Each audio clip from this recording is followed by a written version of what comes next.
Kemana Tuhan? Dia berteriak, aku akan menceritakan pada kalian, kita telah membunuhnya. Kalian dan aku. Kita semua adalah pembunuhnya. Tuhan sudah mati. Tuhan terus mati. Kutipan dari buku The Gay Science atau The Joyful Wisdom karya Friedrich Nietzsche, itu pernah menggemparkan dunia pada tahun 1882. Tapi jangan telan mentah-mentah kalimat itu. Sang filsuf Jerman itu menyelipkan kritik sosial yang terkandung dalam gagasan yang sering dikaitkan dengan kelahiran paham nihilisme. Apakah benar Tuhan sudah mati?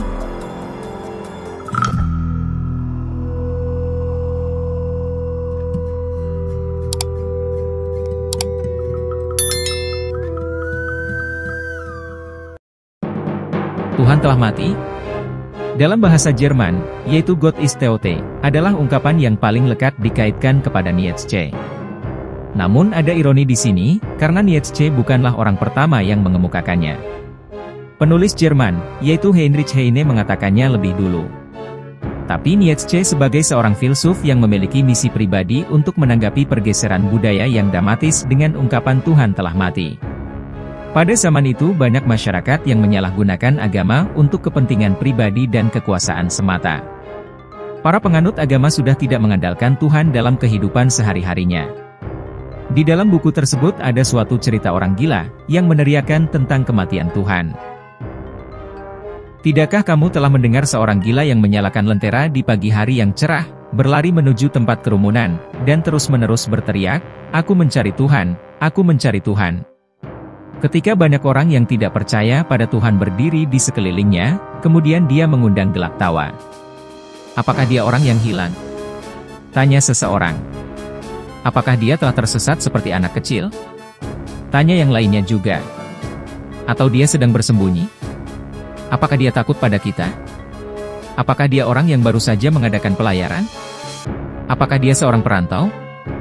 Maka mereka saling bertanya sinis dan tertawa. Orang gila itu melompat ke tengah kerumunan dan menatap mereka dengan mata tajam, "Kemana Tuhan?"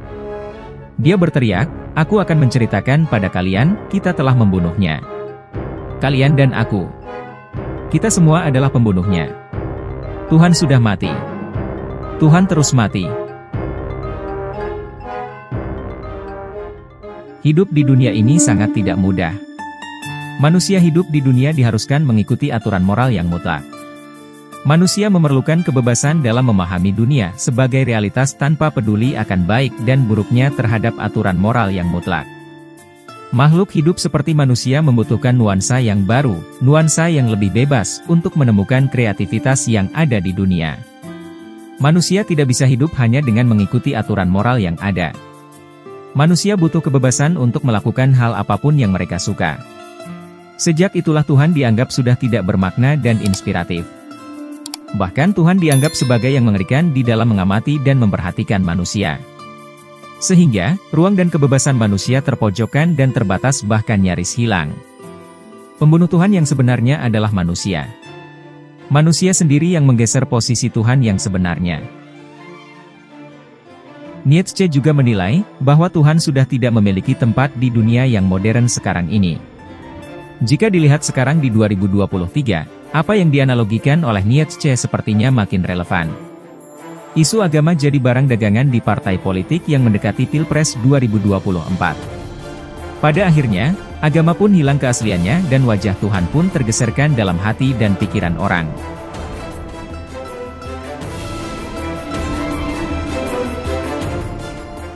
Apa maksud dari perkataan Tuhan sudah mati? Hal pertama yang cukup jelas dan menjadi poin adalah bahwa pernyataan, Tuhan telah mati adalah paradoks. Tuhan, secara definitif, itu abadi dan maha kuasa. Dia bukanlah entitas yang bisa mati. Jadi, apa maksud dari ungkapan bahwa Tuhan telah mati? Gagasannya beroperasi pada beberapa tingkatan. Bagaimana agama kehilangan tempatnya dalam budaya kita? Maksud yang paling jelas dan penting yaitu, dalam peradaban Barat, agama pada umumnya dan kekristenan khususnya berada dalam kemerosotan yang tidak dapat diubah.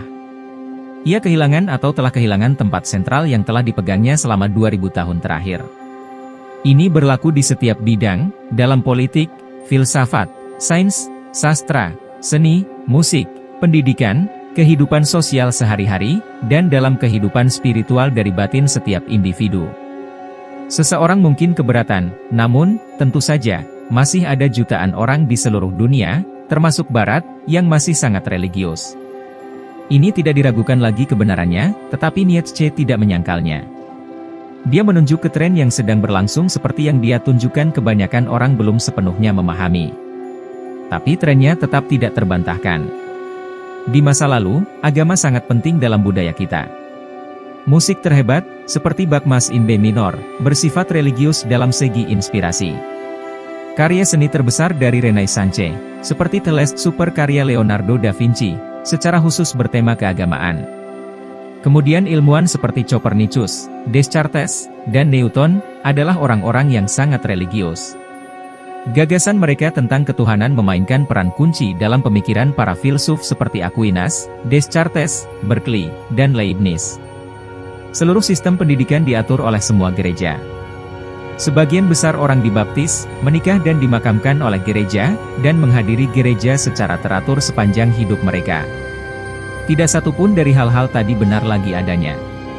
Kehadiran di gereja di sebagian besar negara barat telah jatuh ke dalam jumlah yang sedikit, sekitar 9 orang, bahkan kurang.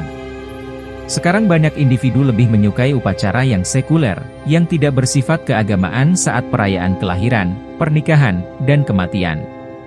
Dan di antara para intelektual ilmuwan, filsuf, penulis, dan seniman kepercayaan agama hampir tidak berperan dalam pekerjaan dan karya-karya mereka.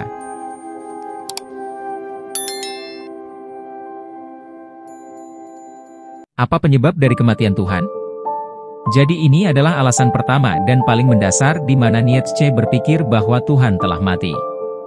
Budaya kita menjadi semakin sekuler, alasannya tidak sulit untuk dipahami. Revolusi ilmiah yang dimulai pada abad ke-16 dan segera menawarkan cara untuk memahami fenomena alam yang terbukti jelas lebih unggul daripada upaya untuk memahami alam dengan mengacu pada prinsip-prinsip agama atau kitab suci. Tren ini mengumpulkan momentum dengan era pencerahan di abad ke-18 yang mengonsolidasikan gagasan bahwa alasan dan bukti harus menjadi dasar keyakinan kita ketimbang kitab suci atau tradisi. Dikombinasikan dengan industrialisasi pada abad ke-19, kekuatan teknologi yang berkembang pesat yang dilepaskan oleh ilmu pengetahuan, juga memberi orang-orang semacam rasa kontrol yang lebih besar atas alam. Merasa tidak berdaya melawan kekuatan irasional juga memainkan perannya dalam mengikis keyakinan beragama.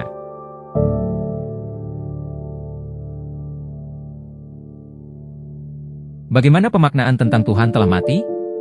Seperti yang dijelaskan Nietzsche di bagian lainnya tentang The Science, klaimnya bahwa Tuhan telah mati bukan hanya klaim tentang kepercayaan agama. Dalam pandangannya, banyak dari pola pikir kita yang secara standar membawa unsur-unsur agama yang tidak kita sadari. Misalnya, sangat mudah untuk berbicara tentang alam seolah-olah alam mengandung makna dan tujuan. Atau jika kita berkata alam semesta seperti sebuah mesin yang hebat.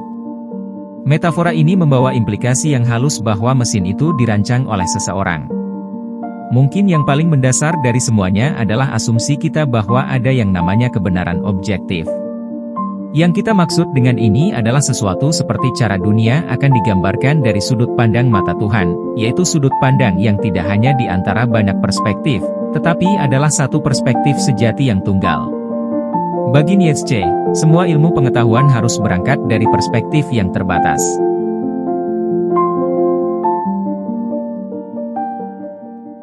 Bagaimana implikasi dari kematian Tuhan?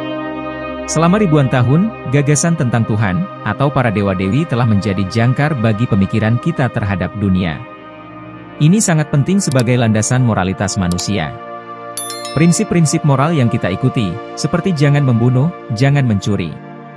Kemudian membantu mereka yang membutuhkan, maupun yang lainnya telah mengandung otoritas agama di belakangnya. Dan agama memberikan motif untuk mematuhi aturan-aturan ini, karena agama memberitahu kita bahwa kebajikan akan dihargai dan yang sebaliknya akan dihukum. Apa yang terjadi jika permadani ini ditarik? Nietzsche tampaknya berpikir bahwa respons pertama adalah kebingungan dan kepanikan. Seluruh bagian orang gila yang dikutip tadi penuh dengan pertanyaan yang sangat menakutkan. Turun ke dalam kekacauan dipandang sebagai salah satu kemungkinannya. Tapi Nietzsche melihat kematian Tuhan sebagai bahaya besar dan peluang besar. Ini memberi kita kesempatan untuk membangun sebuah tabel nilai yang baru, yang akan mengungkapkan cinta yang baru ditemukan dari dunia ini dan kehidupan yang lainnya juga.